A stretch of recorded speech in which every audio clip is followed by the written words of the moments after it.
Summer, panahon na naman ng tag-init.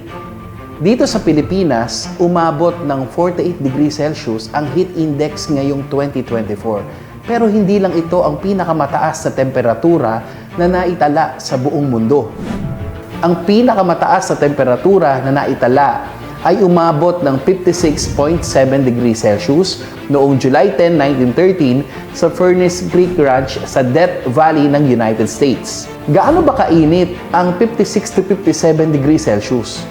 Sa ganitong temperatura ay makapagluluto ka na ng itlog, medium rare steak, fish fillet, chicken, maging ang mga gulay. Sa heat index naman ng Pilipinas na 48 degrees Celsius ay makapag-iinit ka na ng tubig pangkape mo, magtunaw ng butter at chocolate for baking. Ang ilan sa mga dahilan kung bakit mataas ang temperatura ay maaaring isang epekto ng pagbabago ng klima, kung saan ang mga panahon ng tag-init ay maaaring maging mas matindi at mas mahaba. Dagdag pa, ang urbanisasyon, paglaki ng mga syudad at pagtaas ng mga gusali at kalsada ay maaaring magdagdag sa init ng panahon. Ang epekto ng mataas na heat index ay maaaring maging mapanganib sa kalusugan, lalo na para sa mga may kondisyon tulad ng heat stroke, heat exhaustion at dehydration.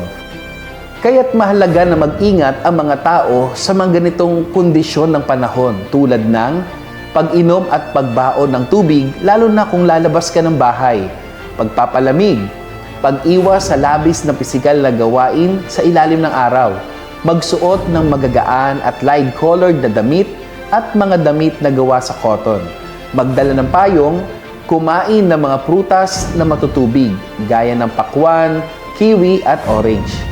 Malaking bagay na maingatan natin ang ating mga sarili, pero higit sa lahat ay lagi tayong magtiwala sa pag-iingat ng Diyos sa atin. Tandaan, ang Panginoon ay nagbibigay ng karunungan. Sa kanyang bibig ng gagaling ang kaalaman at kaunawaan.